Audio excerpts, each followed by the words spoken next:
Hello everyone, Dr. Cinema here. Sorry if this looks different and it's a little bit messy, but I'm going to be moving out of college and back home, graduating. So there's a chance this is going to be my last video for the month. I want to try to do a couple more before the month ends, but in case I don't, happy holidays, see you in the next year. But again, I hope to get out a couple more before the month ends. Anyway, I just want to briefly talk about a movie that I had no intention of seeing, but I saw it today. Amazing. Spider Man Into the Spider Verse.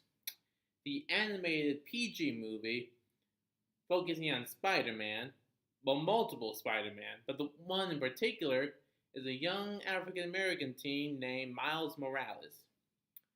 Morales? Morales? Miles Morales? I just saw the movie. I should know how that's pronounced. His name is Miles. Now, unlike the Peter Parker version, of course, Miles has both parents and even an uncle. His uncle, though, is secretly a supervillain known as the Prowler. The Prowler, is that correct? So many weird Spider-Man villains. Anyway, in many ways, this movie is a love letter to the Spider-Man character in general. In the beginning, we see the Peter Parker of Miles' universe before he died in the first act of the movie. And there's a lot of homage slash making fun of like earlier movies, mainly the Sam Raimi ones. But it does acknowledge all the bigger things that happen to Spider-Man as a character and celebrates how well loved and popular the character is by introducing multiple versions of the hero in this movie. You've got you got Gwen Stacy as Spider Woman. You have a 1930s noir version of Spider Man.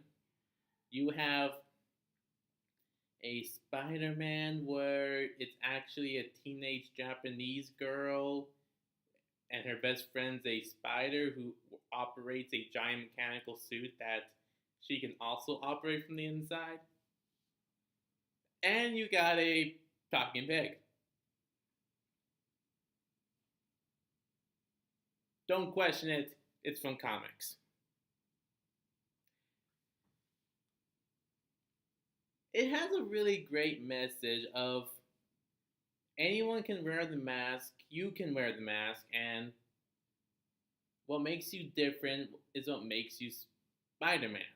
Or I guess in a more practical saying is that what makes you different is what makes you a truly special person that can make a change in the world.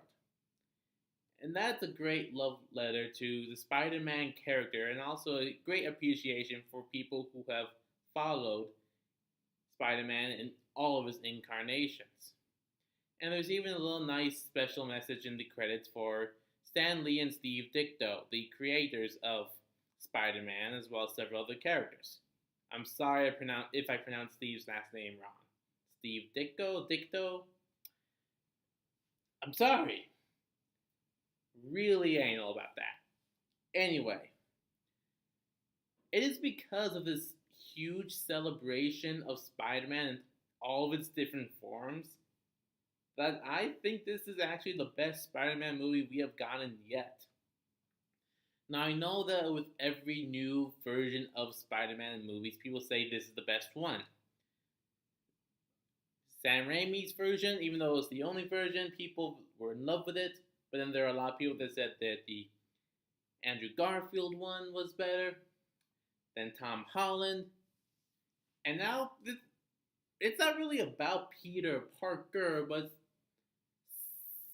it is about Spider-Man and it's all of its incarnations. And just seeing this wide diversity and this just huge encompassing story play out in such a really well done way is just really nice and touching to see. And Spider Man has always been one of my favorite characters, the first major character I've seen in movies, even before Batman. So, of course, he'll always have a special place in my heart, and this movie is a really great example of why people just love Spider-Man so much. So go out and see it. I didn't plan on seeing this at the beginning of the year, but watching it now, I'm really glad I did. That's all I have to say right now. Again, I'll try and get around to posting that couple more videos this month. But in case this is the last one, happy holidays. See you next year. See you guys next time.